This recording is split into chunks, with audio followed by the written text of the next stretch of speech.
तो बेसिकली फिर से बाबा जी जो है सत्ता की तरफ ध्यान दिला रहे हैं, जिसको व्यापक कह रहे हैं। तो व्यापक सर्वत्र एक सा विद्यमान है। ऐसा हम सबको धीरे-धीरे अब क्लैरिटी है। अभी इस पे कुछ डाउट तो नहीं रह जाता ना किसी का? ये बाबा जी का भी मेरे को लगता है कि इसको बार-बार रखने का कुछ ऐसा ही मतलब रहा होगा। और हम लोगों ने भी जिस तरह से सेशंस ऑर्गेनाइज किए हैं पिछले कुछ महीनों में शुरू से, तो मतलब ये स्पेस एक रियलिटी है। इसको हम अपने में क्लैरिटी के साथ में देख पाएँ कि स्पेस हर जगह पे है। पूरे एग्जिस्टेंस में कोई जगह ऐसी नहीं है जहाँ स्पेस ना हो। ये वाली चीज़ हम सबको क्लियर हो जाती है ना? यही इसका पर्पज़ है मेरे को लगता है, बार-बार लिखने का, कि एक सा विद्यमान है। और क्योंकि ये एक सा विद्यमान है, जब इसको समझने जाएँगे तो ये एक जैसा ही फ़ील भी होगा, महसूस भी होगा और एक जैसा ही समझ में भी आएगा, है ना? तो मतलब सब बोधगम्य मतलब जब हम उसको अच्छे से समझेंगे तो एक जैसा समझ में आएगा। और भासमान जो है वो मेरे को ऐसा लगता है कि उससे एक एलिमेंट्री लेवल की चीज़ है कि अच्छे से नहीं भी समझा लेकिन जो थोड़ा बहुत भी लगेगा तो ऐसा लगेगा कि हाँ भाई हम एक ही चीज़ की बात कर रहे हैं, कोई कन्फ्यूजन वाली बात नहीं है। तो एक सा विद्यमान है, एक सा भासमान है, एक सा बोधगम्य है। ये वाली चीज़ अपने आप में ठीक लगती है ना, ये कहीं पे भी क्योंकि स्पेस की काफ़ी बात आएगी। मैं क्योंकि अब बात क्यों आती है स्पेस की, मेरे को भी काफ़ी समय लगा शुरू में कि भैया बाबा जी, भई हम मानव जीना चाहता है, तो अब इसमें स्पेस का रोल जो है वो क्या है? मतलब आदमी ने जीना है, आदमी की बात की जाए, तभी व्यापक की इतनी बात क्यों कर रहे हैं? तो धीरे-धीरे कहाँ जाकर मेरे को ऐसा लगा कि हाँ, क्लैरिटी बन रही है भैया कि अस्तित्व जो है ना उसका एक रूपात्मक पार्ट है और एक अरूपात्मक पार्ट है। रूपात्मक पार्ट मतलब जो कि आँख से दिखता है, हम छू सकते हैं, वो वाला जो है, वो वाला रूपात्मक पार्ट हुआ। और एक अरूपात्मक पार्ट है जो दिखता नहीं है, लेकिन सच्चाई है, मतलब समझ में फिर भी आ सकता है। तो अस्तित्व में स्पेस जो है वो अरूपात्मक पार्ट है और प्रकृति जो है, नेचर जो है वो रूपात्मक पार्ट है, ऐसा प्रस्तावित है। इस मॉडल को जब हम एग्जिस्टेंस को समझते हैं तो और जब मानव को देखने जाते हैं तो फिर ऐसा लगता है कि मानव का भी एक रूपात्मक पार्ट है और एक अरूपात्मक पार्ट है ना। मानव भी एक एक इंद्रियों की सीमा में है, उसका एक शरीर दिखता है, उसका रंग रूप दिखता है, हम उसको छू सकते हैं।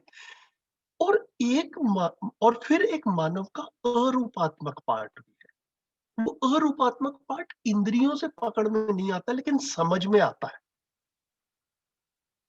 ठीक है? तो मानव को भी समझने के लिए उसके रूपात्मक पार्ट की भी पता चलना चाहिए, शरीर की भी समझ होनी चाहिए और अरूपात्मक पार्ट भी उसका एक इंटीग्रल पार्ट है। अरूपात्मक पार्ट नहीं समझ में आया तो मानव समझ में नहीं आया। है ना? नहीं तो अगर अगर आँख से या मशीन से ही सब कुछ दिख जाता, वो तो शरीर से दिख जाता है। लेकिन फिर भी हम इतनी एयरपोर्ट पे सिक्योरिटी रखते हैं और वहाँ पे मेटल डिटेक्टर्स और एक्स-रे मशीन्स, आदमी का भी एक्स-रे कर लो, सामान का भी एक्स-रे कर लो, वो सब कुछ किस लिए करते हैं? कि भैया टेररिस्ट तो नहीं है ना? कोई मिस्चीवियस एलिमेंट तो नहीं है। अब वो टेररिस्ट है या एक अच्छा सिटीज़न है, ये वाली चीज़ शरीर को देखकर नहीं पता चलती, है ना? ये अरूपात्मक पार्ट है ना? तो अरूपात्मक पार्ट समझ में आता है कि आदमी अच्छा या बुरा होता है, लेकिन वो शरीर से नहीं पता चलता है। तो अस्तित्व में रूपात्मक और अरूपात्मक है, इसको जितनी जितनी स्थिरता से हम अपने में स्वीकार कर लेते हैं, अपने में ये लगता है कि भई हाँ, ये अब पूरा अस्तित्व समझ में आता है, तो रूपात्मक और अरूपात्मक उसी तरह से फिर मानव में भी रूपात्मक और अरूपात्मक, है ना? तो जो मानव का जो रूपात्मक पार्ट है, वो जड़ है, अस्तित्व में भी एक जड़ संसार हमको दिखता है, ये उससे रिलेट हो जाता है। और जो मानव का अरूपात्मक वाला पार्ट है, सेल्फ वाला पार्ट है, जिसके केंद्र में आत्मा है, उस वो क्या चाहता है, वो उससे व्यापक से रिलेट होता है। ये हमने अपने व्यापक के सेशंस में किया भी था कि मानव चाहता क्या है, तो उसकी प्रेरणा जो है वो व्यापक से मिलती है। होती है। तो वो आत्मा वाला पार्ट जो है, जो इसमें भी हमारा परंपरा में भी आत्मा की बहुत बात हुई, लेकिन वो आत्मा किसको कह रहे हैं ये हमारी अपनी तो पर्सनली कभी स्पष्टता बनी नहीं थी। यहाँ पर आकर शरीर के अलावा कुछ है, उसको जीवन कह रहे हैं। जीवन क्या है? मन, वृत्ति, चित्त, बुद्धि, आत्मा, इसका संयुक्त रूप है। तो केंद्र में जो आत्मा है वो मैं हूँ, वो तृप्त होना चाहता है। उसके लिए मन, वृत्ति, चित्त और बुद्धि ये भी साधन है और शरीर भी साधन है ना? तो ये हमें जब समझ में आता है तो मानव समझ में आता है।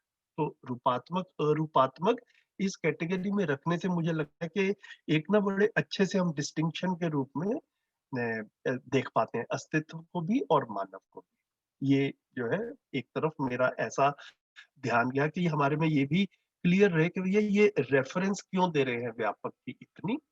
तो ये एक चीज है, और भी काफी सारे पॉइंट्स हैं। धीरे धीरे हमारा जितना ध्यान जाएगा उतनी हमारी क्लियरिटी बनेगी उसके ऊपर। ठीक हो गया? तो ये इतना जो है ये यहाँ पर बोला। फिर यहाँ पर कह रहे हैं कि इस पृथ्वी पर कहीं भी, अर्थात किसी भी स्थान पर, मानव यदि दिव्य मानवीयता से संपन्न हो जाते हैं ना। दिव्य मानवीयता किसको कह रहे हैं? जिसको पूरा अस्तित्व समझ में आ गया। तो जैसे व्यापक जहां तक असीम फैला हुआ है ना, उस तरह से एक दिव्य मानव को भी पूरा अस्तित्व असीम जहां तक फैला हुआ है वो पूरा का पूरा समझ में आ गया। उस स्थिति में उन सब में समान अनुभूति प्रमाणित होती है। समझ में आएगा तो एक जैसा ही समझ में आएगा। और फिर वो सब दिव्य मानव जो है वो अविकसित, मतलब अपने से कम विकसित मानव के लिए समान रूप से सोर्स ऑफ प्रेरणा, प्रेरणा स्रोत जो है वो बन जाते हैं। तो इस तरह से सर्व मानव को सह अस्तित्व समझ में आना अध्ययन विधि से स्पष्ट होता है। तो जो शुरू में मानव ने समझा वो अस्तित्व से सीधा का सीधा अस्तित्व को समझा। उसके बाद में जो साधारण आदमी है, हमारे जैसे लोग हैं, वो उसको जिसने समझ लिया उससे भी समझ सकते हैं। जैसे कि मेरे को ये वाला एग्जांपल काफी ठीक सा लगता है कि न्यूटन ने बाग में पेड़ से सेब गिरते हुए देखा, तो उसने लॉ ऑफ ग्रेविटी को पहचाना। तो न्यूटन ने लॉ ऑफ ग्रेविटी को सीधा अस्तित्व से समझा, है ना? तो अब न्यूटन के बाद वाले जो लोग हैं पिछले 300 साल में, including us and our children, अब हमारे पास में दो ऑप्शंस हैं। एक ऑप्शन ये है कि हम ये कह सकते हैं कि नहीं, मुझे न्यूटन ने जिस या जैसा क्लास में पढ़ा रहे हो मेरे को वैसा नहीं समझा समझना। मैं भी कभी गार्डन में बैठ के सेब, मतलब चीजों को गिरते हुए देखूंगा और फिर उसके ऊपर फोकस करूंगा और अपने आप समझूंगा। तो मैं भी सीधा अस्तित्व से समझूंगा, वो भी एक विकल्प है। लेकिन फिर एक चीज ये है कि भैया कोई जब समझ चुके हैं और एक इजी तरीका अवेलेबल है, उसको क्लासरूम में भी समझा जा सकता है, तो वो वाला मॉडल भी है। तो वो उसको अध्ययन विधि कह रहे हैं। तो सीधा अस्तित्व से भी समझ सकते हैं और अध्ययन विधि से भी समझ सकते हैं। ये दोनों ऑप्शंस जो है वो अवेलेबल है। तो शुरू में जब तक वो ज्ञान मानव जाति के पास में नहीं है, शुरू में किसी ना किसी को सीधा अस्तित्व से समझना पड़ेगा। उसके बाद वाले लोगों के लिए आसान हो जाता है कि वो अध्ययन विधि से समझ लें। ये जो है यहाँ पर इतना, इसको मैं ऐसे देख पा रहा हूँ। तो ये जो है थोड़ा 4.5 क्रिया की बात की। भ्रमित विधि में होने वाली 4.5 क्रिया है, उसमें प्रिय हित लाभ होता है। भ्रमित मानव में मन में और वृत्ति में ये चल रहा है। ये हमने काफी बात इसके ऊपर पहले की हुई है। फिर जो है आगे 4.5 से आगे जब 10 क्रिया हो जाती है तो उसको दिव्य मानव, देव मानव और मानव, है ना? ये ये जो है ये जागृति के रेफरेंस में कह रहे हैं। आत्मा में होने वाले अनुभव प्रमाण सहित प्रथम परिवेशीय क्रियाकलाप पूर्ण सक्रिय हो जाता है। तो अब प्रथम परिवेशीय क्या हुआ? First orbit.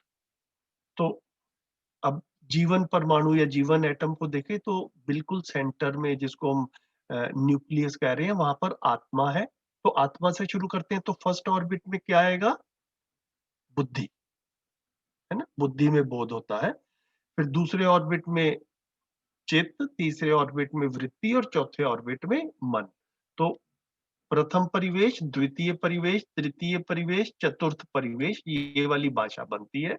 तो प्रथम परिवेशीय क्रियाकलाप पूर्ण सक्रिय हो जाता है, मतलब बोध पूरा हो जाता है। फर्स्ट ऑर्बिट बुद्धि था, बुद्धि में बोध होता है। तो अनुभव जब मानव जागृत हो जाता है तो उसकी बोध वाली क्रिया जो है वो फुल्ली एक्टिवेटेड हो गई। यही बेसिकली जागृति का एक तरह से प्रमाण जो है उसको दूसरे शब्दों में कह रहे हैं। इन दो अनुभूतियों में बाबा जी क्या कह रहे हैं कि कुछ शरीर की आवश्यकताएं हैं और कुछ जीवन की आवश्यकताएं हैं। तो ज्ञानावस्था में जड़ शरीर जो है उसको क्या चाहिए? उसको इंद्रियों के माध्यम से, ये जो शब्द स्पर्श रूप रस गंध जो है इसको हम जो बोलते हैं, ये पांचों इंद्रियां जो हमने साइंस में भी पढ़ी हैं, उनसे शरीर पुष्टि पक्ष को ग्रहण करता है ना? कोई भी चीज में जो कुछ भी मेरे लिए अनुकूल है, मेरे लिए ठीक है शरीर के लिए, उसकी बात कर रहे हैं यहाँ पर। और उसमें जो कला पक्ष और ज्ञान पक्ष है, वो जो है वो चैतन्य पक्ष ग्रहण करता है। उसका आस्वादन सुख के रूप में चैतन्य पक्ष करता है ना? कला पक्ष और ज्ञान वाला पक्ष, समझ वाला पार्ट। तो समझ जो है वो चैतन्य में है, इस चीज को बार-बार जो है वो ध्यान दिला रहे हैं। ज्ञान जो है वो चैतन्य में है। ब्रेन जो है हम लोगों ने हम लोग भी कुछ, जैसे हम साइंस के स्टूडेंट्स, मैं तो रहा, आप में से भी कुछ लोग रहे, तो हम लोगों ने अपने शरीर, अपने मॉडल को, अपने को एज ए ह्यूमन बीइंग, शरीर है और शरीर को ब्रेन चलाता है, इससे ज्यादा कुछ गहराई में समझने की कोशिश ज्यादा की नहीं। तो यहाँ पर जो है प्रस्ताव रूप में है कि समझ ब्रेन में नहीं आती है, ब्रेन भी समझने में सहायक है। जो समझ वाला पार्ट है वो जीवन में है, चैतन्य में है। ब्रेन अच्छा होने से आदमी समझदार हो जाता है, ये वाली बात अधूरी है। इस चीज को हमारे को कंटिन्यूअसली अपने में शोध करना है, रोजमर्रा की घटनाओं में देखना है, जब तक ये भी हमारे को पूरी तरह से स्वीकार ना हो जाए। तो ये सारी की सारी अनुभूतियां, मैं बार बार ये कहूंगा, इनको पढ़ते हुए, पठन करते हुए, इनको दोबारा जगह अगर आप कभी देख पाते हैं ड्यूरिंग द वीक भी, तो ये देखा जाए कि जैसे बाबा जी कह रहे हैं कि मैंने अस्तित्व को समझा और ये अनुभूति, मतलब ये अस्तित्व की सच्चाई है, मुझे ये कितनी, अभी मेरी स्थिति कैसी है ना? तो धीरे-धीरे करके फर्स्ट रीडिंग में कुछ अनुभूतियाँ लगेंगी, हाँ, ये सहज रूप से स्वीकार है, कुछ के ऊपर अभी शंका बनी रहेगी, कुछ ऐसा लगेगा कि अभी समझ ही नहीं आ रहा है। फिर वो सेकंड रीडिंग, थर्ड रीडिंग, धीरे-धीरे करके जैसे-जैसे हम और डीपली स्टडी करेंगे, चीज़ें क्लियर होंगी। तो ये अनुभूतियाँ जो हैं, इनको इस बात करते हुए चलते हैं। ठीक है? यहाँ पर अब संस्कार की शुरू होगी बात, कि चैतन्य पक्ष की जागृति का जो कारण है वो संस्कार है। मतलब जिसका संस्कार पक्ष जितना मजबूत है, उतना वो जागृति की तरफ उसकी गति जो है वो तीव्र रहेगी। और बाबा जी ने ऐसा भी कहा है कि संस्कार शून्य हो ऐसा कोई व्यक्ति नहीं है। किसी ना किसी अंश में हर मानव में संस्कार कुछ ना कुछ रहता ही है।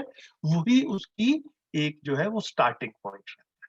तो उसी को पुष्ट करना है। तो शरीर को भी पुष्ट करना है और जो है वो ज्ञान वाले पार्ट को, संस्कार वाले पार्ट को भी पुष्ट करना है। ये जो है काम है बेसिकली। यहाँ पर एक बाबा जी ने दूसरा शब्द दिया है अध्यास, है ना? ये भी 2-4 बार आएगा दर्शन में। इसके ऊपर मेरे को लग रहा है कि अभी हम हल्की सी बात कर लेते हैं, लंबी चर्चा नहीं करेंगे। तो शरीर जो है वंश के रूप में कुछ ना कुछ काम जो है ना वो अपने आप कर ही लेता है। उसके लिए बाबा जी ने नाम दिया अध्यास, है ना? वंशानुक्रम जो है उसको जो है वो मतलब कह रहे हैं कि वो उसको अध्यास का नाम जो है अध्यास के साथ में लिंक किया है। तो जैसे हमारा ये जीवावस्था है जिसको हम एनिमल ऑर्डर कह रहे हैं, पशु पक्षी कह रहे हैं, तो वहां तक जो है ना वो अगली पीढ़ी और उससे अगली पीढ़ी, उन सब का जो आचरण है वो वंश के अनुसार है, ऐसा हमको दिखता ही है। लेकिन मानव का आचरण वंश के अनुसार नहीं है। वंश के अनुसार मतलब जैसे मम्मी पापा होंगे वैसा ही बच्चा निकलेगा, है ना? अगर मम्मी पापा संत हैं तो बच्चा भी संत बनेगा, मम्मी पापा दुष्ट हैं तो बच्चा भी दुष्ट बनेगा। ऐसा जो है वो कुछ भी फॉर्मूला जो है वो हमारे को ऐसा ऑब्जर्वेशन में नहीं आता है। तो ये जो वंशानुक्रम तक जो चीजें हैं उसके लिए बाबा जी ने एक शब्द रखा है यहाँ पर, अध्यास। अभी हम इसको इतना जो है बस नोट करके रख लेते हैं। तो मानव जो है वो संस्कार अनुषंगी है। एनिमल ऑर्डर तक जो है वो वंश अनुषंगीयता चलती है, मतलब वंश के अनुसार आचरण होता है। मानव का आचरण संस्कार के अनुसार होता है। संस्कार मम्मी पापा से बाय डिफॉल्ट नहीं आ जाता है ना? संस्कार जीवन वाला पार्ट है, और मम्मी पापा से शरीर मिलता है, जीवन नहीं मिलता है। जीवन जो है वो अस्तित्व में अलग से है। इसीलिए कई बार घरों में जो ब्लड रिलेशंस जिनको हम कहते हैं, भाई बहन के बीच में, भाई भाई के बीच में, मम्मी पापा और बच्चों के बीच में, आचरण के रूप में, संस्कार के रूप में हमें काफी काफी वेरिएशन जो है वो देखने को मिलता है। तो ये वाली चीजें भी हमने कुछ कुछ पहले की हुई थी, यहाँ पर जो है वो रेफरेंस आ गया, तो उसकी हम क्लियरली बात कर। तो संस्कार को जो है वो यहाँ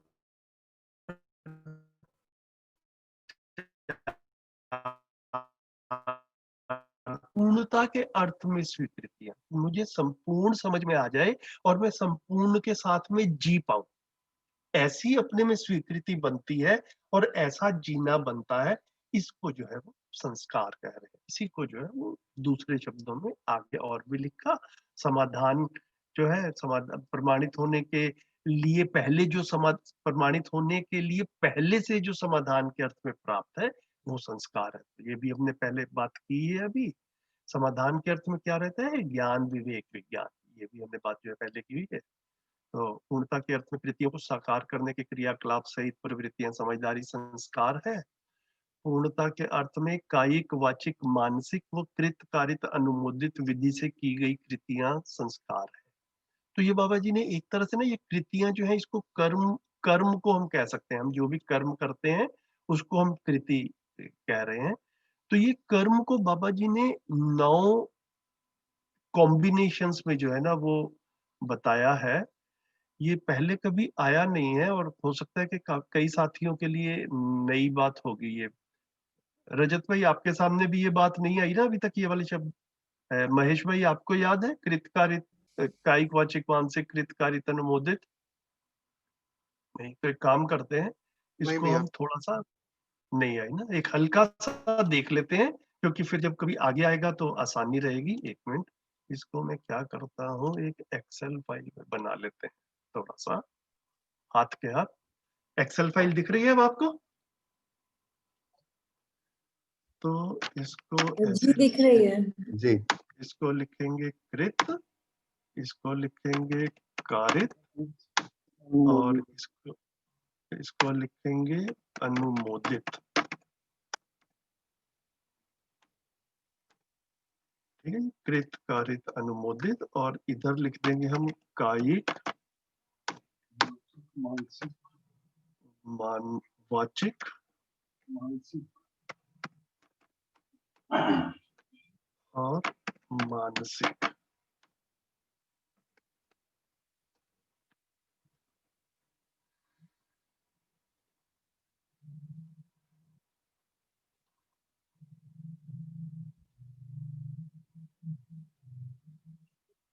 ठीक है, तो इस तरह से जब हम इसको लिखते हैं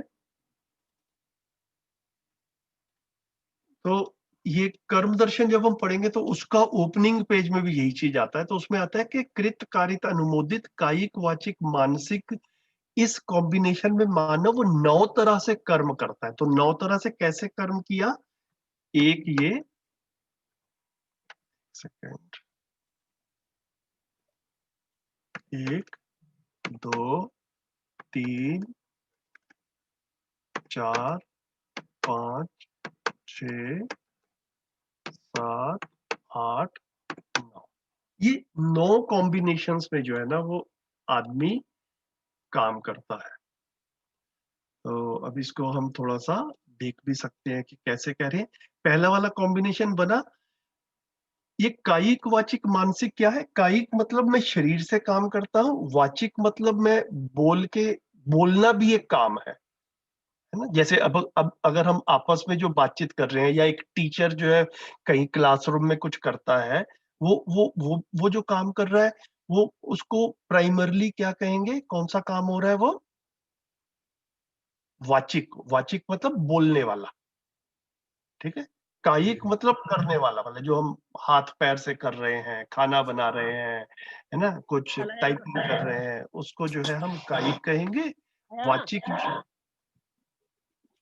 वाचिक जो है बोलने वाला, और मानसिक मतलब क्या बोलेंगे? मानसिक किसको बोलेंगे?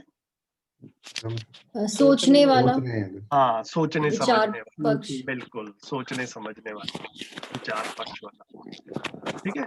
अभी कृत क्या हुआ? कृत हुआ कि मैं खुद कुछ काम करता हूं, उसको कहेंगे कृत। ठीक है। और कारित हुआ कि मेरे कहने से कोई काम करता है या मैं किसी से करवाता हूं, उसको कहेंगे कारित।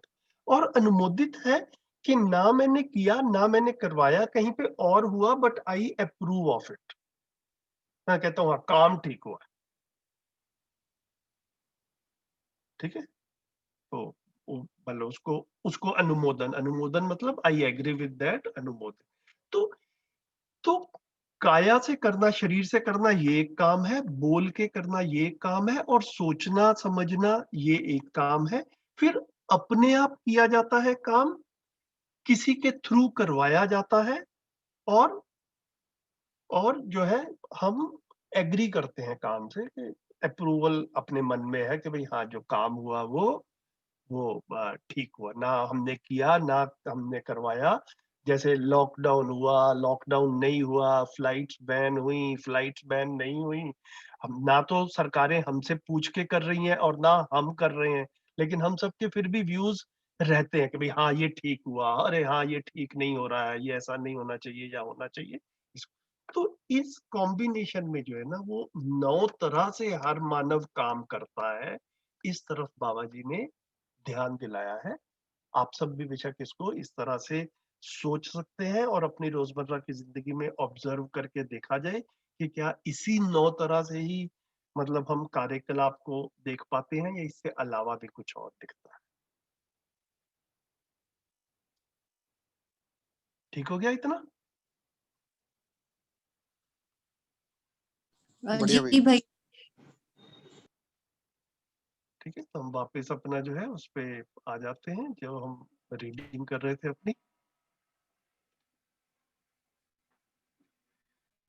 तो पूर्णता के अर्थ में कायिक, वाचिक, मानसिक व कृत कारित अनुमोदित विधि से किए गए कर्म या की गई कृतियां जो हैं, ये संस्कार है। तो मानव 9 तरह से काम करता है, वो 9 तरह के काम जो है वो ये इस कॉम्बिनेशन में बनते हैं। तो वो जो पूर्णता के अर्थ में होंगे उसको संस्कार बोलेंगे, और जो पूर्णता के या व्यवस्था के अर्थ में नहीं होंगे उसको फिर हम संस्कार से उल्टी वाली बात बोलेंगे, है ना, गलती बोलेंगे,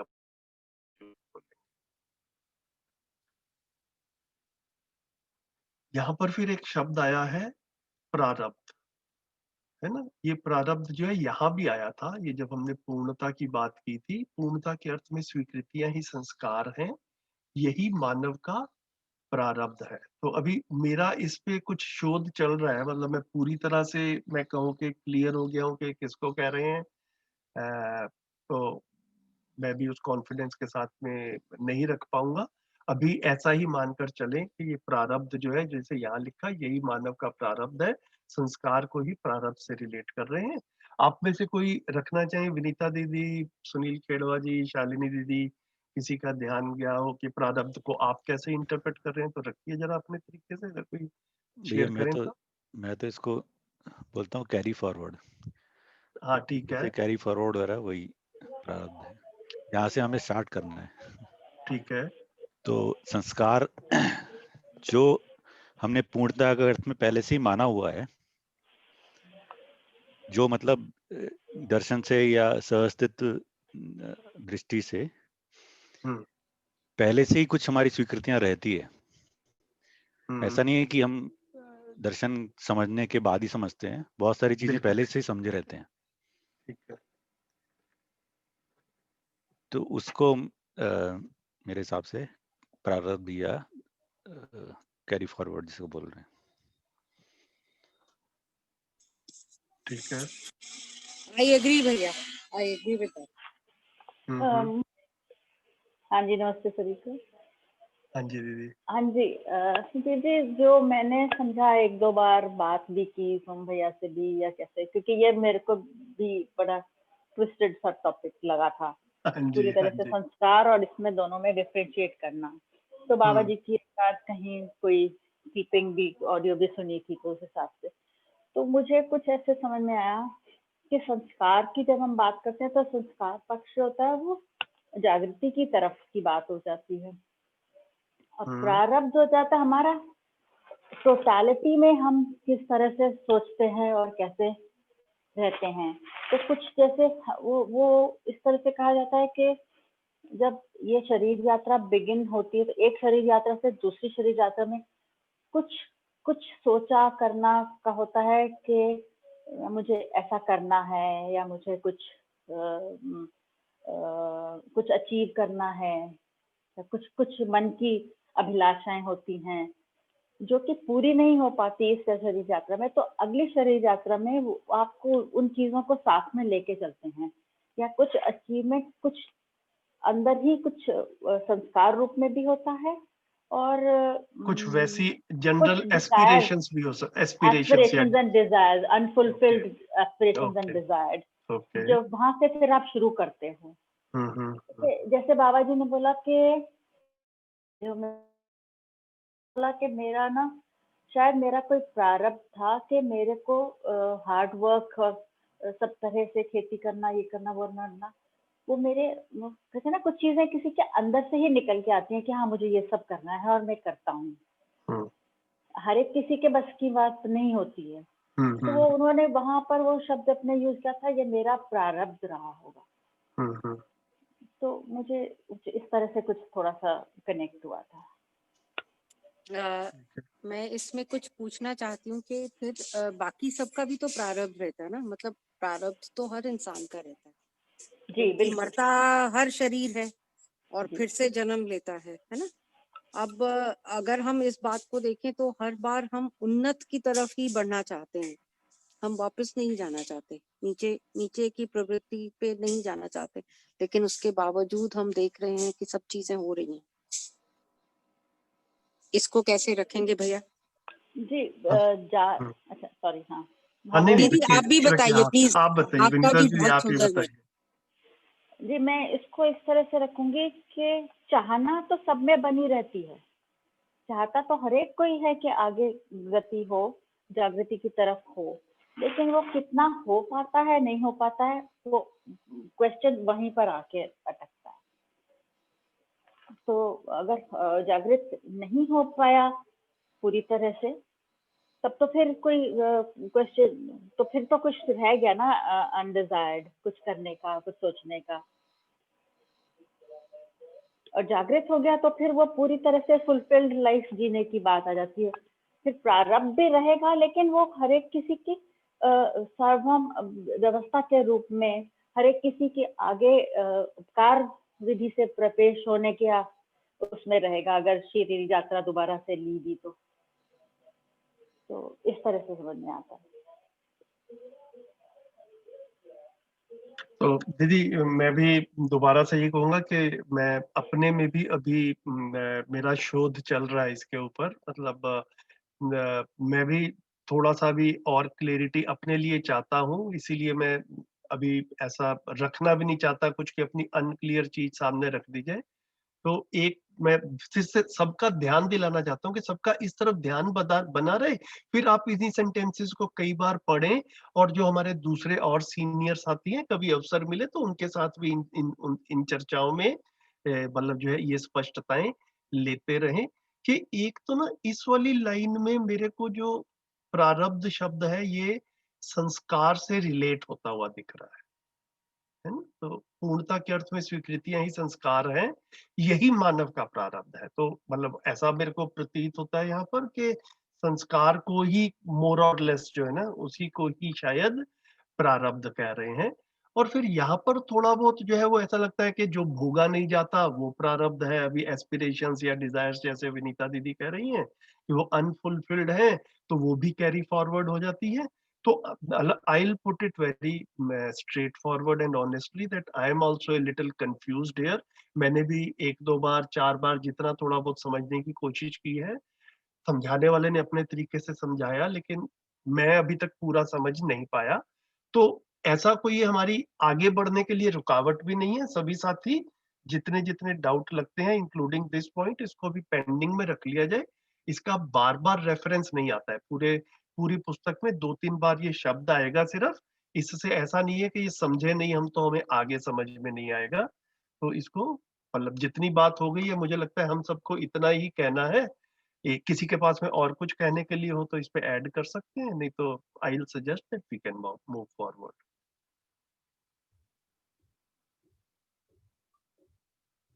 भैया जी नमस्कार। हाँ जी, नमस्कार भैया। तो प्रारब्ध का मतलब जहां तक मेरे समझ में आया है, अभी अपन लोग जो आपस में मिल रहे हैं ये भी एक प्रारब्ध है। हम्म। और कभी कभी ऐसा होता है जैसे बस में अपन बैठे हुए हैं हम्म। और बस का ड्राइवर एक्सीडेंट कर देता है, बाकी लोग तो कुछ कर्म नहीं कर रहे, लेकिन उनके बोलने में आता है कि प्रारब्ध में था तो उनको भोगना पड़ा, गलती ड्राइवर की थी। तो भैया इसमें ना 2 चीजों का ध्यान रखेंगे। एक है कि परंपरा में प्रारब्ध किसको कहा गया है, और दूसरा मध्यस्थ दर्शन में प्रारब्ध किसको कह रहे हैं। तो जो अभी आप उदाहरण दे रहे हैं वो परंपरा में जो प्रारब्ध पहचाना गया है, बोला गया है, उसको ही अपनी इंटरप्रिटेशन बता रहे हैं, या मध्यस्थ दर्शन में ऐसा समझा रहे हैं बाबा जी, ये कह रहे हैं आप? मध्यस्थ दर्शन में तो ये है कि जो जितना जान पाता है उतना चाह नहीं पाता, और जो जितना चाह पाता है उतना कर नहीं पाता, और जो जितना कर पाता है उतना भोग नहीं पाता, और बचा कुचा जो है वो प्रारब्ध है। ये तो जीवन विद्या का है, बाबा जी ने जो इसमें लिखा हुआ है परिभाषा संहिता में। और जीवन विद्या से बाहर वो जो बस का उदाहरण दिया। नहीं, हाँ, तो वो भैया बाहर ना, बाहर ये देखिए शब्द तो यहाँ पर वही मिलेंगे जो बाहर है ना। तो बाहर जी बाहर आत्मा शब्द भी है, अभी वो जी जी बाहर बुद्धि शब्द भी है ना। तो वो जी। बाहर वाले शब्द को अगर हम यहाँ पर मिक्सअप करेंगे तो भैया काफी हाँ कंफ्यूजन नहीं सा हो वो तो जाएगा। अलग हो गया बिल्कुल ही। हाँ, है ना। तो यहाँ पर हम शब्द आए तो उसको आदरणीय नागराज जी मध्यस्थ दर्शन में उससे किस सच्चाई की तरफ, किस वास्तविकता की तरफ इशारा कर रहे हैं, हम मिलजुल कर वो समझ पाए। तो जी हम सबका ना मतलब सामूहिक प्रयास जो है वो वही है। तो भैया मतलब यहाँ पर इसमें हमको भी नहीं समझ में। हाँ जी। इसमें संस्कार से पिछली बार संबंधित ही है जीवन विद्या का तो। हाँ जी। इसमें भी पिछली बार मैंने पढ़ा था तो ये कुछ नोट्स बनाए हुए थे मैंने, हाँ जी। हाँ और जी। आगे भी आता है ये प्रारब्ध का हाँ जी। एक जगह जहाँ पे हाँ जी। वहां पे ये लिखा हुआ है कि जैसे जागृत मानव का संस्कार बन जाता है और प्रारब्ध बट जाता है। हम्म। तो अभी मतलब अगर हम अ, अ, बाबा जी को माने हम्म। तो उनका एक संस्कार बन गया है, और प्रारब्ध मतलब उसका जो फल मिला है हम्म। वो सब में बंट गया है। हम्म। हम्म। तो उनकी जो स्वीकृतियां हैं हम्म। वो सभी को स्वीकार हो रही है, तो हम करें। हम्म। और वैसे ही है, भ्रमित मानव का जो संस्कार बनता नहीं है और प्रारब्ध बट नहीं पाता। मतलब कि भ्रमित मानव अगर कुछ कहता है तो वो बट नहीं पाती है, किसी को स्वीकार ही नहीं होती है वो चीजें। हम्म। तो एज अ परंपरा हम जैसे अगर हम मतलब सांसारिक चीजों का भी उदाहरण लें हम्म। कि आज से जब जब हम पैदा हुए थे तब मोबाइल फोन्स नहीं थे। बिल्कुल। अभी जो बच्चे आ रहे हैं उनके पास मोबाइल फोन ऑलरेडी है। बिल्कुल। तो जहां से हम शुरू करते हैं हमारा पिछला हमें ऑलरेडी अवेलेबल रहता ही है। हम्म। तो अभी तक तो ये फिजिकल एग्जांपल मैं बिल्कुल। दे रहा हूँ, लेकिन बिल्कुल। जो समझ के तौर पे हम्म। वो परंपरा में ऐड हो जाता है उसका हम्म। बेसिकली। ठीक लग रहा है भैया, मतलब वो कुछ कुछ मेरा भी तो ध्यान। संस्कार तो वो हम्म। प्रारब्ध है जो हमें अवेलेबल है। हम्म। हम्म। सुनील भाई, ये फिर संस्कार क्यों नहीं है? मतलब जो हमें जो हमको मिल गया, जो हमने एसिमुलेट कर लिया, वो तो संस्कार हो गया हाँ, हमारा। तो जब हम प्रारब्ध हाँ, अवेलेबल है, अब जब हम उसे जब स्वीकार कर उसे लेंगे, स्वीकार स्वीकृति लें, बन जाएगी, तो वो हमारा बिल्कुल संस्कार बन जाएगा। बिल्कुल, है ना। बाबा जी को ज्ञान हो गया, इसका ये मतलब नहीं है कि मुझे ज्ञान हो गया, हम्म। हाँ, है ना। तो ज्ञान उपलब्ध है, मैं उसको ग्रहण कर पाता हूँ तो हम्म। मेरे तक पहुंचता है, नहीं तो वो अपनी जगह पे रहता ही है, मेरे तक नहीं पहुंचता। हम्म। एक और एग्जांपल है इसमें, जैसे कि मैंने कुछ सॉफ्टवेयर बनाया और अपलोड कर दिया क्लाउड पे। हम्म। हम्म, बिल्कुल।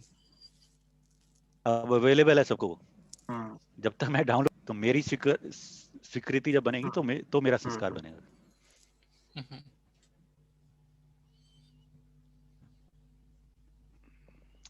और ये भी है कि स्वीकृति मतलब पूर्ण रूप से बनेगी, मतलब ये नहीं कि 99% हो गया डाउनलोड तो पूरा डाउनलोड नहीं हो गया वो।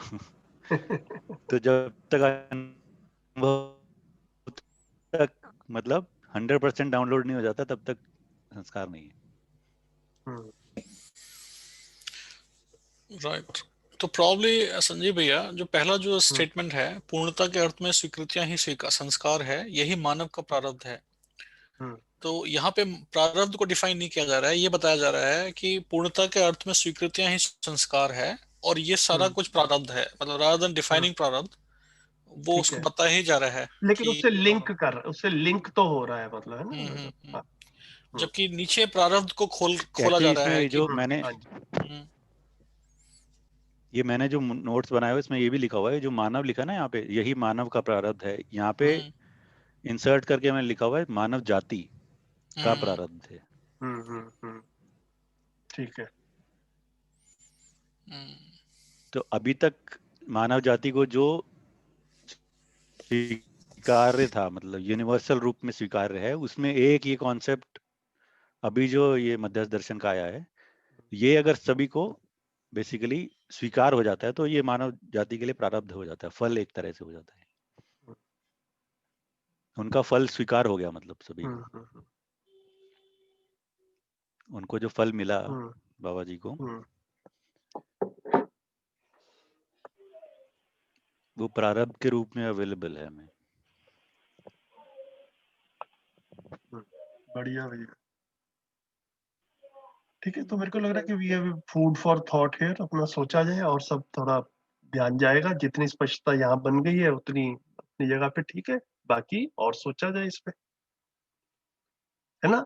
जैसे सुनील भाई भी कह रहे हैं, मुझे भी ध्यान है, आगे भी एक दो बार आएगा, तो जब आगे भी एक दो बार आएगा तो उसमें भी कुछ स्पष्टताएं बनेंगी, तो साथ साथ स्पष्टता बनती चलेगी,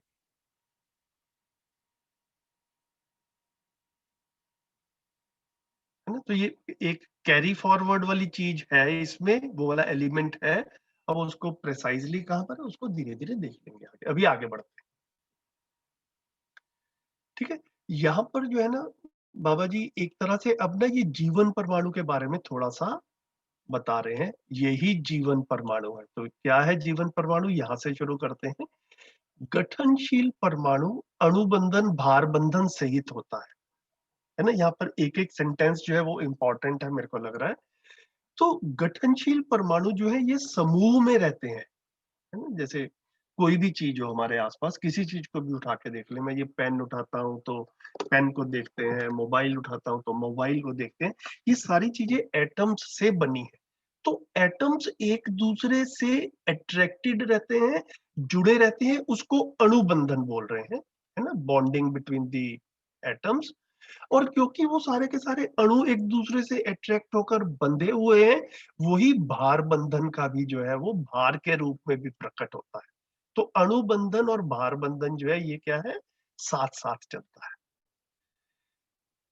अब परमाणु में संकोचन प्रसारण जो है वो बेसिकली क्या हुआ कि एक एक एक जो है, मतलब एक एक स्थिति आती है जिसको हम बोल रहे हैं कि कॉन्ट्रैक्शन एक्सपेंशन जो है, वो जो हमको खास तौर पे प्राणावस्था में, है ना, सेलुलर स्ट्रक्चर्स में वो ज्यादा दिखती है कि जब वहां पर सांस लेना शुरू हो जाता है। तो बाबा जी ये बता रहे हैं, जो बाबा जी को समझ में आया, अब हमारे लिए भी ये सूचना ही है, लेकिन बाबा जी ऐसा एक्सप्लेन कर रहे हैं कि वो जो सांस लेने की प्रक्रिया है वो जो संकोचन प्रसारण है तो कॉन्ट्रैक्शन एक्सपेंशन, उसमें एक स्थिति ऐसी आती है कि परमाणु जो है वो उसका एक्सपेंशन कॉन्ट्रैक्शन इतना बढ़ जाता है कि वो जो छोटा परमाणु जो था, जो जितने में वो पहले कर रहा था, अब उससे काफी ज्यादा हो जाता है और ये बाकी एटम्स को छोड़ देता है। अब ये एटम अकेला रहता है।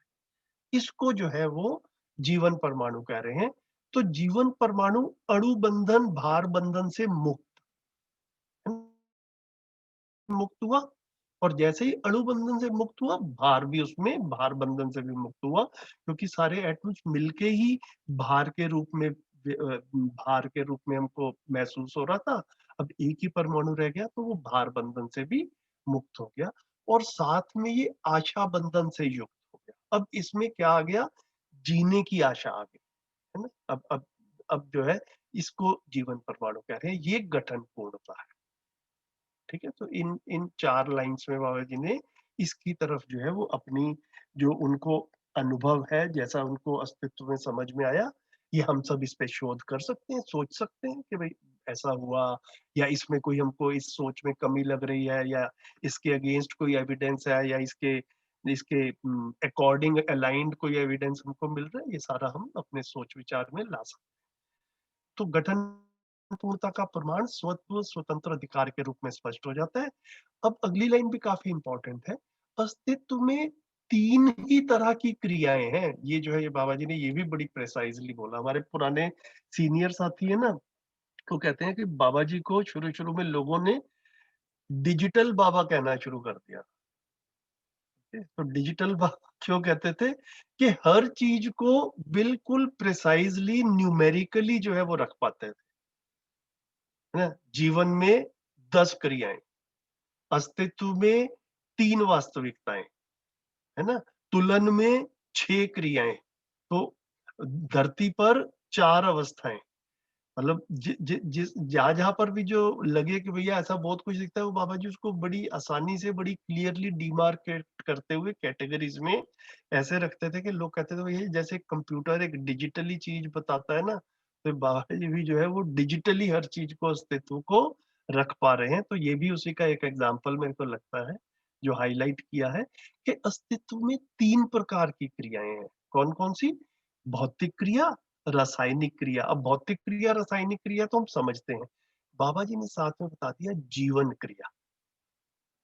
और साथ में फिर जो इसके एक्सप्लेनेशंस दिए हैं उसमें समझ में ये आया कि एक्चुअल में हमें जीवन क्रिया नहीं समझ में आई है, ये हमारे झंझट का, ये हमारे परेशानी का, ये हमारे दुख का, हमारे मतलब मानव जाति के दुख का मेन कारण है।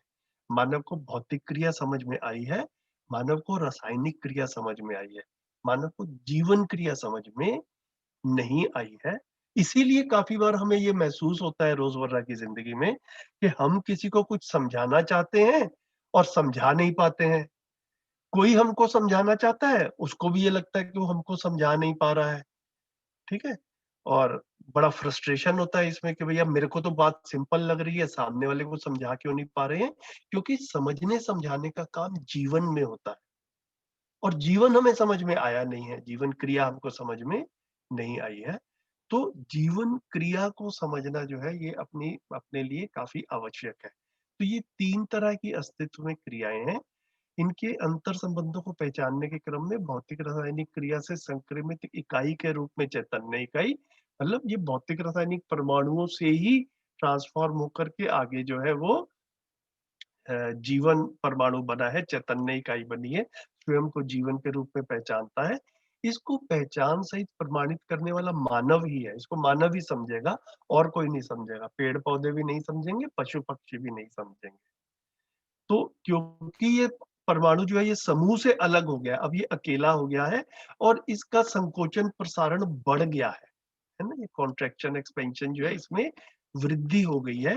तो ये अपनी लंबाई चौड़ाई ऊंचाई से अधिक विस्तार कार्य में से अधिक कार्य में सक्षम होता है। ये जो है इतनी हमने अभी तक बात पढ़ा था ये 2 पेजेस में।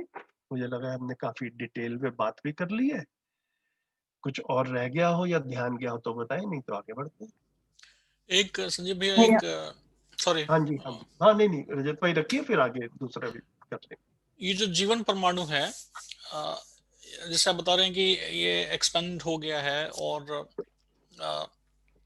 तो क्या ये जीवन परमाणु मेरे और आपके बीच में समान है, कोई आपस में कनेक्शन है, या हम लोग अलग अलग जीवन परमाणु से बने हुए हैं?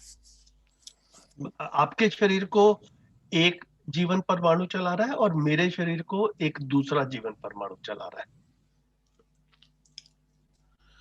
ओके, तो आपस में मतलब जैसा कोई इनकी सीमा, जैसा मुझे यहाँ पर लग रहा है कि कोई सीमा ही नहीं है, ये एक्सपेंशन, अगर मैं उसको ऐसे समझ रहा हूँ कि आपका जीवन परमाणु और मेरा जीवन परमाणु भी आपस में कनेक्टेड है,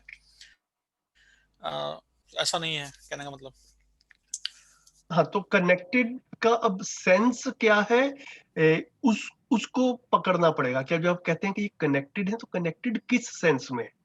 अगर तो कनेक्ट, जैसे कि घर में दो भाई बहन रहते हैं, मैं रहता हूँ और मेरा भाई रहता है, सपोज ये दो भाई रहते हैं, तो अब ये आपस में कनेक्टेड है कि नहीं है? क्या लगता है ना? तो अब क्या हुआ भैया कि जब हम कनेक्टेड को इस सेंस में देखेंगे, तो अस्तित्व हमारा घर है, पूरा एग्जिस्टेंस हमारा घर है, इसी एग्जिस्टेंस में मैं रहता हूं, इसी एग्जिस्टेंस में आप रहते हैं।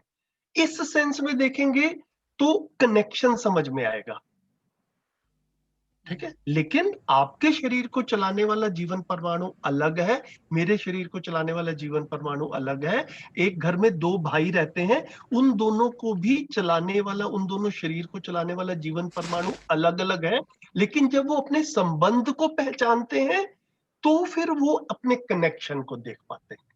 अगर संबंध समझ में नहीं आता है तो झगड़ा होता रहता है, ठीक है। तो ये समझने वाला पार्ट जो है, ये 4.5 से आगे होता है। यही बाबा जी बार बार कह रहे हैं, यहाँ पर भी जो लिखा, इसी ऊपर हम देख रहे हैं, ये जो हाईलाइट में कर रहा हूँ, 4.5 क्रिया की बात बार बार करते हैं बाबा जी। 4.5 क्रिया में कनेक्शन समझ में नहीं आता है, ठीक है। 4.5 से आगे बढ़ने के बाद में कनेक्शन समझ में आता है। यूनिवर्सल चीजों की बात 4.5 से आगे है,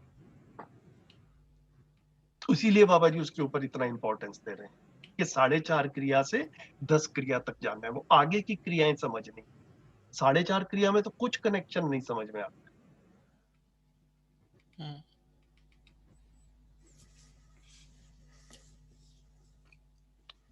एक और प्रश्न है इसी के साथ लगा हुआ, कि जो हमारी जो पॉपुलेशन है वो लगातार बढ़ रही है, तो ये जो जीवन परमाणु है, ये क्या बोलेंगे उसको, हिंदी तो नहीं, तो ये मतलब नया क्रिएट हो रहा है, या जो है या ऑलरेडी है कहीं पे एग्जिस्ट, और वहां से टूट के कहना चाहिए व्यापक से निकल के और किसी एक बॉडी में जाके एग्जिस्ट कहना चाहिए हो रहा है? भैया जैसे कि एक छोटा बच्चा पैदा होता है, तो छोटे बच्चे का वजन कितना होता है? 2 किलो 3 किलो। तो एक 3 किलो का वेट है किसी बच्चे का, उसमें पानी कितना है भैया? कहते हैं कि 2/3 पानी रहता है वजन बॉडी का, है ना। तो 3 किलो वाला कोई बच्चा है, तो उसमें 2 किलो पानी है, ऐसा कह सकते हैं मोटा मोटा, ठीक है। इतनी बात ठीक लग रही है? ठीक है ना भैया? जी भैया। जोर से बोलो। जी भैया। ठीक है, तो 3 किलो का बच्चा है, उसमें 2 किलो पानी है। फिर वो बच्चा हो गया बड़ा, मेरे जैसा 80 किलो का हो गया। अभी मेरे शरीर में कितना पानी है? 50 किलो। 50 किलो पानी अप्रोक्सीमेटली। अब ये मेरे शरीर में जो एडिशनल पानी आया, ये कहां से बना?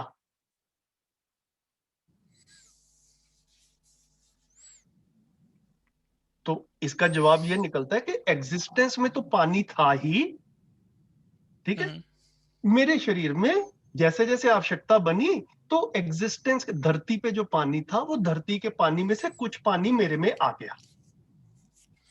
ऐसा ठीक लग रहा है बात ना? जी भैया।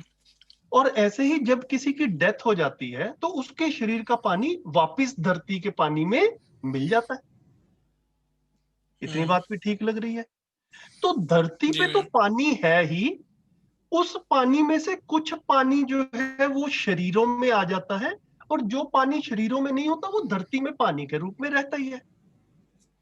इतना ठीक है। तो इसी तरह से धरती पे जीवन भी है, अस्तित्व में जीवन भी है। तो जितने शरीर बनते हैं, तो वो जो अस्तित्व में जीवन है, जितने शरीर बनते हैं उतने उतना जो एक एक जीवन परमाणु जो है वो एक एक शरीर में आ जाता है।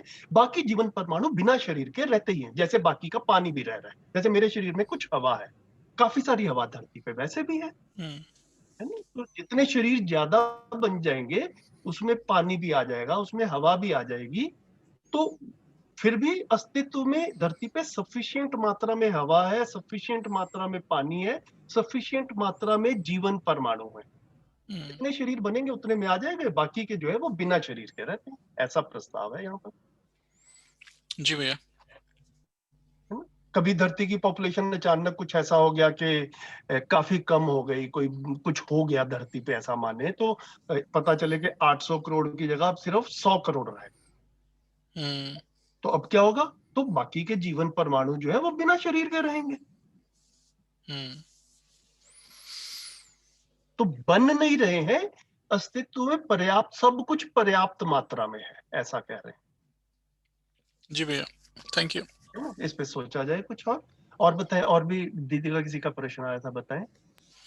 हाँ जी भैया, मेरे 2 क्वेश्चन थे। एक तो ये जो जीने की मतलब जो आशा बंधन है, वो सुख की आशा का ही इसका तात्पर्य है ना? हाँ, तो मतलब इसको ऐसा कह रहे कि मानव में सुख की आशा है, लेकिन ये जीवन परमाणु तो पशु पक्षियों में भी है, तो पशु पक्षियों में जिंदा रहने की आशा के रूप में कह रहे हैं उसको। जी। और दूसरा जो ये लंबाई चौड़ाई ऊंचाई से अधिक विस्तार, तो वो पुंजाकार है, जो हमारा शरीर है उसके पुंजाकार में है, ये इस चीज को कह रहे हैं क्या? इसको ना दीदी मैं दो तरह से देख रहा हूँ, इसके ऊपर भी मेरा भी शोध चल रहा है, और हमारे पुराने साथी जैसे जैसे उनकी भी समझ बने वो भी कहें अपने अपने, जैसे उनका जितना समझ में आया हो।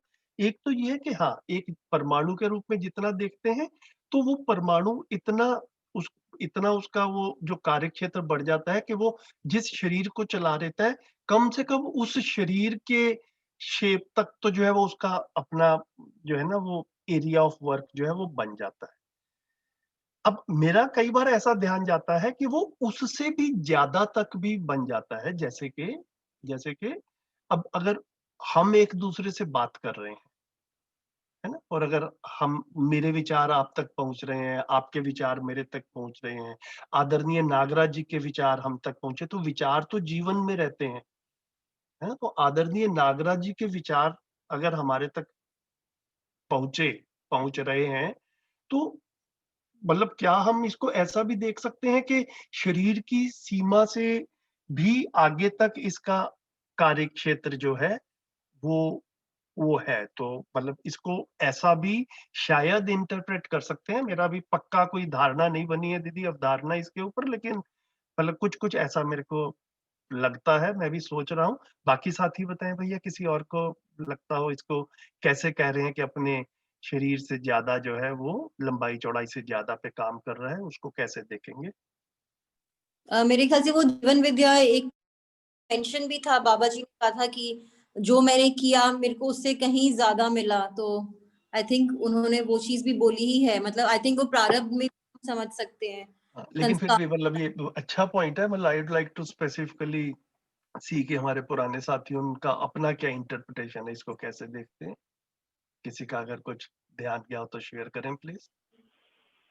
जी संजीव जी, जो आपने कहा ना वो उसी तरह से मैंने भी यही समझा है, और आगे भी और पुस्तकों में यही आया है। बल्कि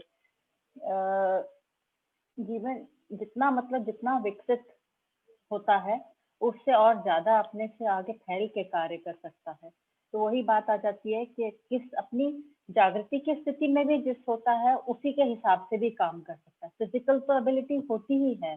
ठीक है। तो हम अब जैसे कोई आदमी फिजिकली देखा जाए तो अगर 50 किलो का है तो भी अगर वो दम लगाएगा तो वो 70 किलो के आदमी को उठा सकता है, ऐसी बात नहीं है। एक तो ये फिजिकल उसमें आ जाता है, उस अपने क्षमता से ज्यादा अपने आप को स्ट्रेच करके कर सकता है, अपने विचारों के हिसाब से भी कर सकता है, अपनी एबिलिटी से ज्यादा अटेम्प्ट करके और उसको अचीव कर सकता है। और वैसे ही जागृति के उसमें जैसे जैसे मतलब आप सोचो कोई अजागृत व्यक्ति है, उसकी विचार पक्ष जो है वो बहुत लिमिटेड उसमें चलता है, तो उसका कार्य क्षेत्र और उसका प्रभाव क्षेत्र भी छोटा ही रहता है।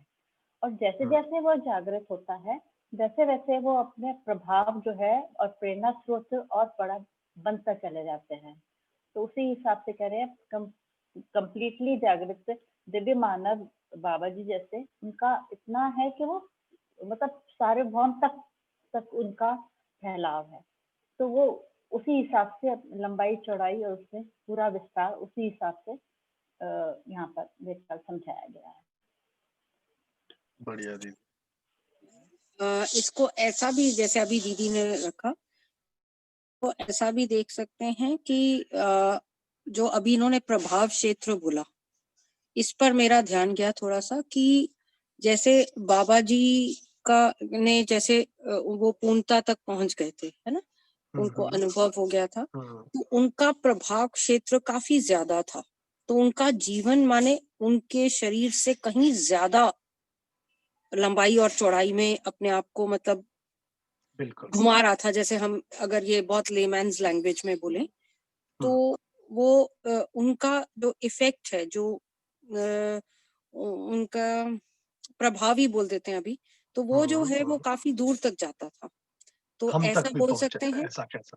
हाँ जी, ठीक, हाँ ठीक है, बिल्कुल, मुझे भी कुछ कुछ ऐसा ही लग रहा है दीदी, मैं भी ऐसा ही इंटरप्रेट कर रहा हूँ इसको। ठीक है, थैंक यू तो भैया, हाँ थैंक जी, यू दीदी। हाँ जी। तो यहाँ पर देखिए फिर से जो भी हमने आज का सेशन शुरू किया था ना, तो जहाँ पर हमने व्यापक की बात की थी, तो व्यापक हर जगह पर है। तो मानव जैसे जैसे जागृत होता है उसका उसका ये वाला जो है ना, ये विचार पक्ष जो है, समझ वाला पार्ट जो है, वो एक तरह से व्यापक की तरह से ही कुछ कुछ जो है, मतलब जैसे व्यापक हर जगह पे है तो समझ भी जो है वो उस तरीके से, विचार भी जो है उसका उसका असर जो है, उसका प्रभाव जो है वो उस तरह से फैलता है। और जितना आदमी भ्रमित रहता है वो अपने आप को शरीर मानकर जीता है, तो फिर जो है वो उसका उसका प्रभाव क्षेत्र भी जो है वो उससे ज्यादा कुछ, उसको भौतिकता की सीमा से ज्यादा जो है वो नहीं ध्यान जाता है उसका। तो ये जीवन को समझना है, तो जीवन को सीधा समझना, शायद मुझे लगता है कि कई बारी जीवन है कि नहीं है इसके ऊपर थोड़ा कई बारी एक अपने मन में कुछ मेंटल हर्डल्स भी हो सकते हैं, कुछ अटकाव भी हो सकते हैं कि भैया ये मैंने जितना साइंस में पढ़ा था ये तो उससे अगेंस्ट बात जा रही है। लेकिन स्पेस ज्यादा आसानी से समझ में आता है, स्पेस तो है ही, स्पेस एक रियलिटी है। तो रूपात्मक और अरूपात्मक अस्तित्व है, पहले इस पे टिकते हैं, तो फिर मानव में भी रूपात्मक और अरूपात्मक पार्ट है, वो फिर ज्यादा आसानी से पकड़ में आ जाता है। और फिर अरूपात्मक वाला पार्ट जो है वो फैला हुआ है, यहाँ पर जो है वो निकल कर आ रहा है। अरूपात्मक जो है वो जीवन की बात हो रही तो दीदी मैं थोड़ा सा यहाँ पर जो अभी रजत भाई ने बोला था ना, पूछा है। था, हाँ इस जी। बारे में थोड़ा सा स्पष्ट करूं कि जीवन की एक दूसरे से संबंधी। तो मैं इसको इस तरह से देखती हूँ कि जब बात कही जाती है, हमारा मूल है इस दर्शन का कि अस्तित्व सह अस्तित्व है, द होल एग्जिस्टेंस इज को एग्जिस्टेंस। नाउ इसको इसको हम दो पार्ट्स में देखें कैसे कि अपने में हो ही नहीं सकती। वो क्या है? वो व्यापक के साथ है, व्यापक में डूबी भीगी गिरी है। तो वो एक कोएग्जिस्टेंस के रूप में सहअस्तित्व समझ में आता है। और दूसरा सहअस्तित्व समझ में रहते साथ में ही है, सब कोएग्जिस्टेंस है, साथ में अपना अपना कर रहे हैं एक दूसरे के ऊपर, आश्रित भी हैं, हम सारी एक दूसरे के पूरक हैं, एक दूसरे को उपयोग भी कर रहे हैं। जो आगे की अवस्था होती है वो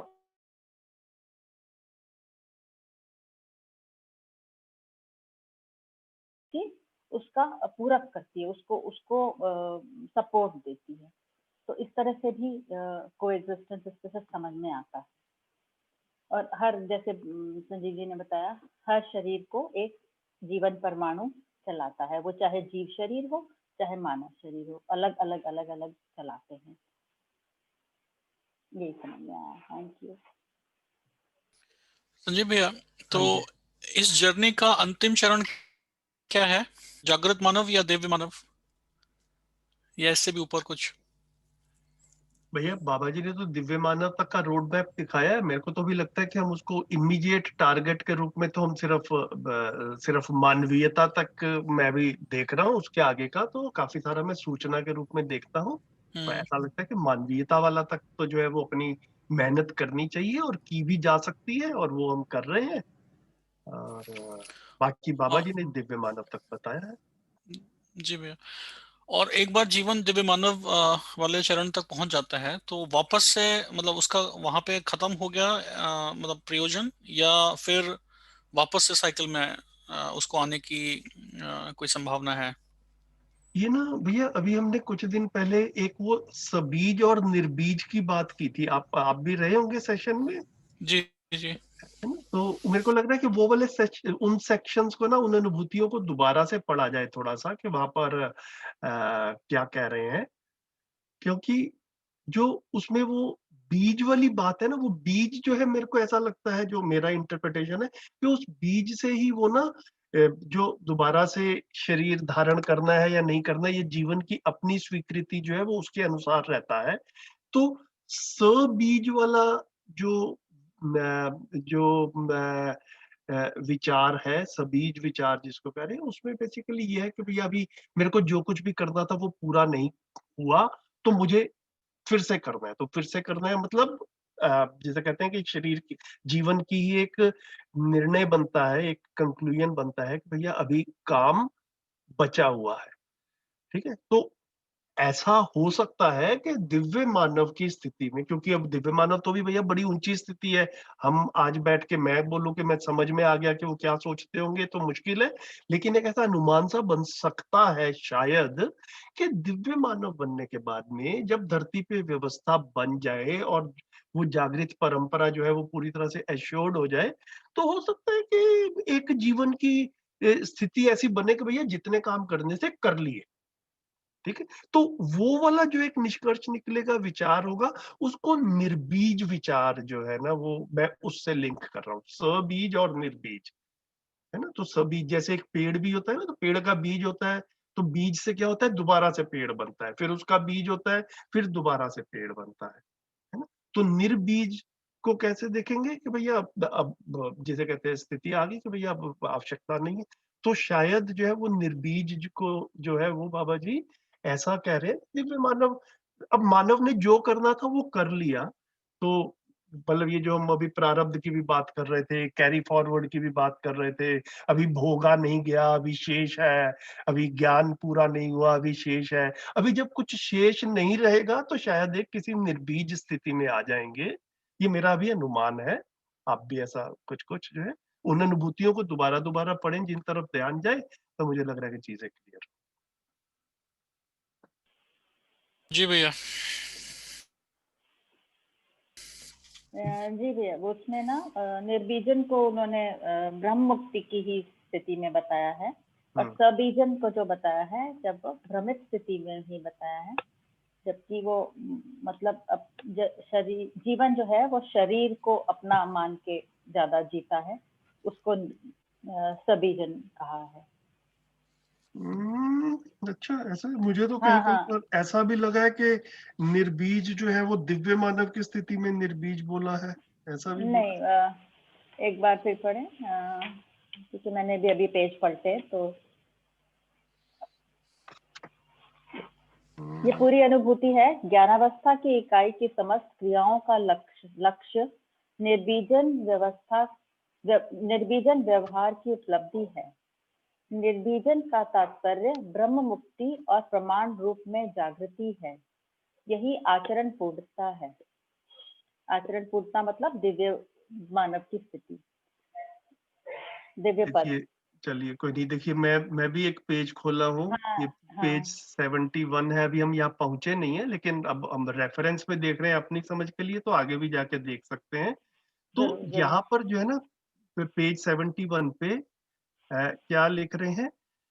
ऐशनात्रय सहित किया गया व्यवहार अखंड समाज व्यवस्था के अर्थ में सबीज है। तो अभी ऐशनात्रय मतलब देव मानव, तो देव मानव तक भी सबीज बोल रहे हैं दीदी, जी बिल्कुल।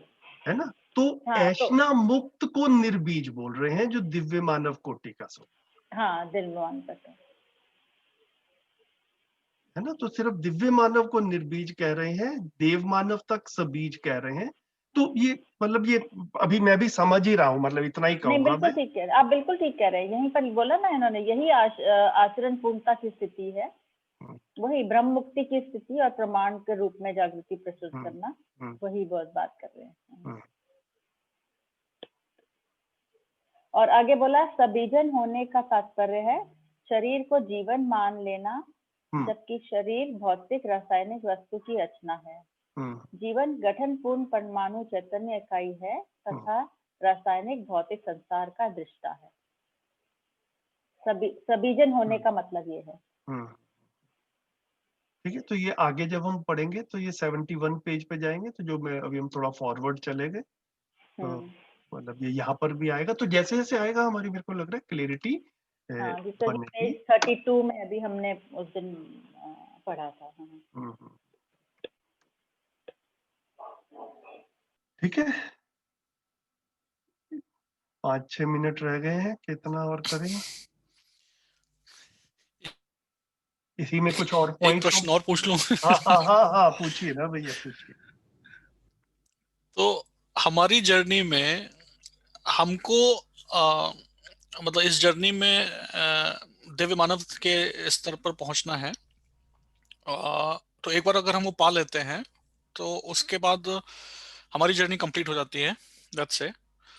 और साथ साथ में अब कितना ये भी हमारे ऊपर कितनी रिस्पॉन्सिबिलिटी है कि हमारे जो आसपास के जो और जीव परमाणु हैं उनकी जर्नी को भी हम सार्थक बनाएं, या इसमें मतलब हमारा रिस्पॉन्सिबिलिटी अपने जीवन के परमाणु को सार्थक बनाने में है, या साथ साथ में और जो जीवन परमाणु हैं आसपास उनको भी जागृत करने में है। तो बाबा जी ने जैसा इसको अनुभव किया है, और इन अनुभूतियों में, इसी पूरे मानव व्यवहार दर्शन में कुछ आया भी होगा शायद पहले, नहीं तो आगे बड़ी स्पष्टता से आएगा भी भैया, कि मानव जब जागृत होता है तो उसको जागृति का जो महत्व है वो क्लियर होता ही है, इसीलिए मानव मेहनत करके जागृत होता है। तो अजागृत को जागृत बनाना जागृत व्यक्ति एक महत्वपूर्ण कार्यक्रम के रूप में पहचानता है ना?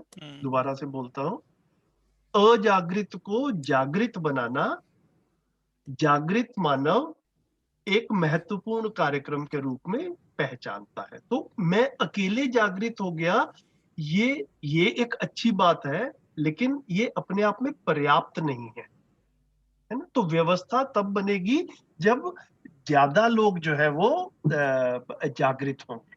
तो जागृत मानव इस क्लेरिटी के साथ में रहता है, तो उसका जो कार्यकलाप है, उसकी रोजमर्रा की जिंदगी है, उसके जो प्लान्स है, वो इसी इसी नतीजे, इसी के अनुसार बनते हैं, है ना? भ्रमित कार्यक्रम में हम लोग क्या बनते हैं, भैया एक फ्लैट हो गया, अभी एक और फ्लैट लेना है ना? अभी गाड़ी एक हो गई, अभी बड़ी गाड़ी लेनी है। तो भ्रमित कार्यक्रम जो है वो इस तरीके से बनते हैं। जो जागृत मानव का कार्यक्रम बनेगा, फिर वो जागृति के अर्थ में कार्यक्रम बनेगा। शरीर भी बने रहे, ये एक आवश्यकता है, लेकिन वो जितनी आवश्यकता है सिर्फ उतना ही उसके लिए काम किया जाए, उससे ज्यादा उसके ऊपर मेहनत करना जो है वो श्रम का अपव्यय है। जिस जिस चीज के लिए जितनी मेहनत करने की आवश्यकता है, उससे ज्यादा मेहनत कर लेना श्रम का अपव्यय है, वो जागृत मानव समझता है।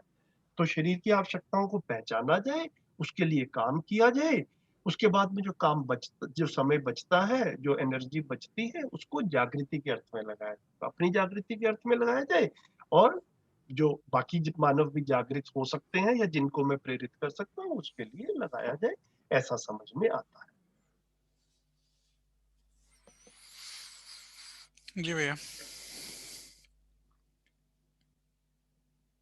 जितना धरती पे ग्लोबल वार्मिंग की समस्या है भैया, मतलब जितना हम इसको जितनी क्लियरली देख पाए, तो हम तो कॉलेज के बच्चों से बात करते हैं और बच्चे क्या जोर जोर से हंसते हैं, बड़ा अच्छा माहौल बन जाता है वहां पे कि ग्लोबल वार्मिंग जो है वो अमीर लोगों ने की या गरीब लोगों ने की। क्या जवाब आता है?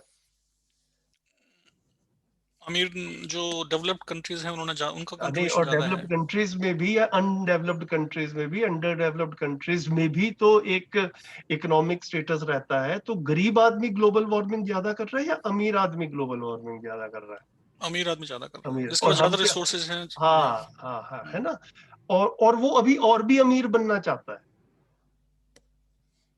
है ना। मतलब वो गरीब आदमी तो भी अपनी आवश्यकताओं की पूर्ति के लिए हाथ पैर मार रहा है, इतना समझ में आता है भैया। जिसकी आवश्यकताओं की, भौतिक आवश्यकताओं की अच्छे से पूर्ति हो गई है, उसको उसके बाद में और भौतिक संसाधनों की आवश्यकता क्यों पड़ रही है? ये शुद्ध रूप से मैं अब जब देखता हूं तो ये भ्रम की स्थिति में ही होता है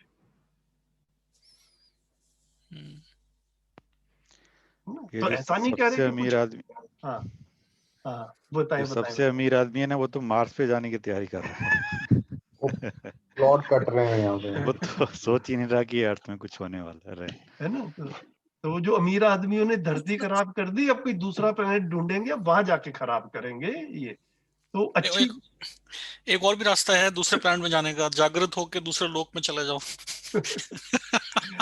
दिव्य मानव वाले लोक में चले जाओ, वो भी तो, उसमें तो कुछ लगना ही नहीं है, केवल अपनी जागृति करनी है। तो ये है भैया, मतलब कि वो भौतिकता से ज्यादा विचार आया नहीं भैया।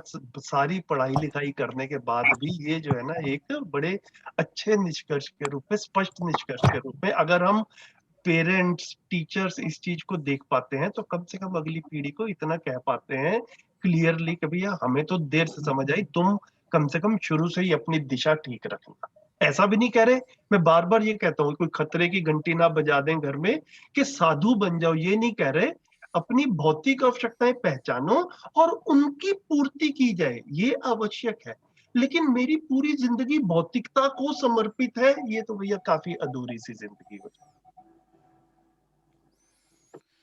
जी भैया। भैया हमारा जब सोर्स एक है, तो जो हमारे अंदर जो डिस्पैरिटी आई वो क्यों आई? उसका एक रीजन हो सकता है कि भाई मतलब एक तो है कि उस पे पता करना है कि क्यों आई, और जो हम काम कर रहे हैं, जो हम जागृति को ला रहे हैं, और हम जब पहले तो हम ये कोशिश कर लें कि डिस्पैरिटी क्यों आई। हमारा मतलब मेरा जीवन परमाणु, आपके जीवन परमाणु में भिन्नता क्यों डेवलप हुई, कैसे डेवलप हुई और क्यों डेवलप हुई? क्योंकि मानव ने अभी तक जीवन को पहचाना ही नहीं है, तो जीवन के प्रति हम अभी भ्रमित हैं। अभी कितनी सारी साइंस तो भैया जो है वो मानव और पशु के बीच में भेद नहीं बता रही है भैया। वो है ना, वो मानव भी पशु टाइप ही है, ऐसा ही। मतलब साइंस में अभी तक हम लोग इंजीनियरिंग पढ़े, आप भी पढ़े, मतलब ये एक सेकेंड रितु, ये जी सिमर भैया। से बात करना जरा। तो साइंस में बॉडी के बारे में बताते हैं, ब्रेन के बारे में बताते हैं, सेल्फ जो है ये हमने पूरी पढ़ाई में कहाँ पढ़ा भैया? और ये भी तो कि हम 4.5 क्रियाओं में ही जीते रहे ना, मतलब हमने 10 क्रिया तो करी, पहुंच नहीं पाए। तो पहले तो ये क्लियर हो कि भैया शरीर को ब्रेन नहीं चलाता है ना। शरीर, ब्रेन, और फिर ब्रेन के पीछे जीवन है, जीवन चलाता है। तो उस जीवन की एक स्वीकृति बने कि भाई हाँ ऐसा है मेरा डिजाइन, वो क्लैरिटी। तो भैया ये जो गलतियां हो रही है ना, आप जो बता रहे हैं रजत भाई कि क्यों हो रही है, तो ये अपने डिजाइन, मानव ने अस्तित्व में सब कुछ समझने की कोशिश की, सिर्फ खुद को नहीं समझा। है ना।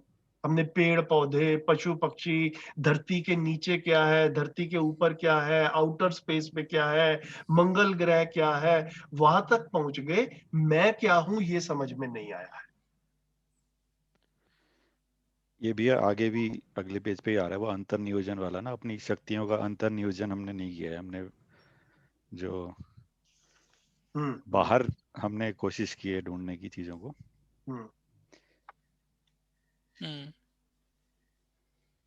अपने शक्ति का अंतर्नियोजन आवश्यक है क्योंकि इकाई की शक्ति के बहिर्गमन होने पर ह्रास परिलक्षित होता है तथा शक्ति के अंतर्निहित होने पर विकास परिलक्षित होता है। कहाँ पर, कौन से पेज पे है भैया? ये जो ये नेक्स्ट I think पेज ऊपर पे चला है, गया। 40वें पेज पे 40। हाँ जी, ये रहा, जागृति आएगा अभी, मतलब मैं शक्ति का अंतर्नियोजन आवश्यक है ना। एनर्जी जो है वो अपने को समझने में लगा दी है। अभी हमने सिर्फ बाहरी संसार को समझने में लगाई है। मैक्सिमम एनर्जी जो है हम खुद, मैं क्या हूँ, मेरी दो तरह की आवश्यकताएं हैं, मेरी शरीर की आवश्यकता है, मेरी जीवन की आवश्यकता है ना, सम्मान क्या है, विश्वास क्या है। तो ये वाली क्लैरिटी नहीं बनी है तो संबंधों में भी मानव जी नहीं पा रहा है और शेष प्रकृति के साथ भी नहीं जी पा रहा है, क्योंकि मैं क्या हूं ये समझ में नहीं आया। तो ये पूरा का पूरा कार्यक्रम जो है वो बाबा जी ने यही कहा, ये जीवन विद्या बनाया इसको ब्रीफ में, कि मानव शरीर और जीवन का संयुक्त रूप है। जीवन को समझ लिया जाए उसको जीवन विद्या बोला, है ना। तो स्टडी ऑफ द सेल्फ, मैं क्या हूँ ये समझ में आ जाए, फिर करना क्या है वो भी समझ में आ जाएगा। अभी मैं ही समझ में नहीं आया तो करना क्या है ये भी समझ नहीं आया, तो ऊट पटांग काम हो रहे हैं, सारे गलतियां हो रही हैं भैया। अभी जो है ना, इसको मतलब इसको अगर लॉजिकली समझा जाए ना, तो ये जो अभी हम ये जो पढ़ रहे हैं ना, 3 क्रिया, ये जो भौतिक, रासायनिक और जीवन क्रिया, तो भौतिक क्रिया में जो है, जो एटम का जो आउटर मोस्ट ऑर्बिट है वो एक्टिव रहता है। फिर रासायनिक जो क्रिया होते हैं उसमें आउटर मोस्ट और उससे अंदर वाला जो है थर्ड ऑर्बिट वो भी एक्टिवेट रहता है। अभी हम जीवन क्रिया में पढ़ रहे हैं कि 3 लेयर्स जो है ना, आउटर मोस्ट ऑर्बिट मन है, उसके बाद वृत्ति है, फिर चित्त है। ये तीनों ऑर्बिट, मतलब 4.5 क्रिया में तीनों ऑर्बिट एक्टिवेटेड है। और फुल्ली एक्टिवेटेड मतलब कि अनुभव होने की स्थिति में 10 क्रिया एक्टिविटी, मतलब हर एक आपका वो है, हर एक जो अंश है आपका एक्टिवेटेड है, हर क्रिया आपकी एक्टिवेटेड है। इसका मतलब ही यही है कि जो प्रत्यावर्तन हो रहा है, मतलब जो अंतर नियोजन हमने करना है, पहले प्रत्यावर्तन को कंप्लीट करना है, फिर उसके बाद प्रसारण, मतलब उसके बाद परावर्तन। तो उसके बाद जो समझ में आए फिर उसका समझाना बेसिकली। तो अभी हमारा ध्यान समझने वाले एरिया में कम है, क्योंकि हम भौतिकता को ही मतलब जो हमने जो असंतुलन हमारे अंदर है वो ये है कि भौतिकता का हमने वेटेज ज्यादा दे रखा है, और जो जीवन क्रियाएं जो है, चित्त, बुद्धि, आत्मा, ये सब जो क्रियाएं हैं, इसका हमें मतलब अगर दिन में देखा जाए तो कितना हमारा ध्यान जाता है इन चीजों पे। तो ध्यान जाएगा तो समझ में भी आएगा मेरे हिसाब से। तो अगर मतलब अभी तो क्या हो रहा है कि 80-90% तो हमारा उसी पे ध्यान है, भौतिक रासायनिक चीजों पे ध्यान है, जीवन क्रिया पे तो अभी ध्यान नहीं है। एटलीस्ट 50-50% हो जाए तो अभी सही दिशा में चल पड़ेंगे हम।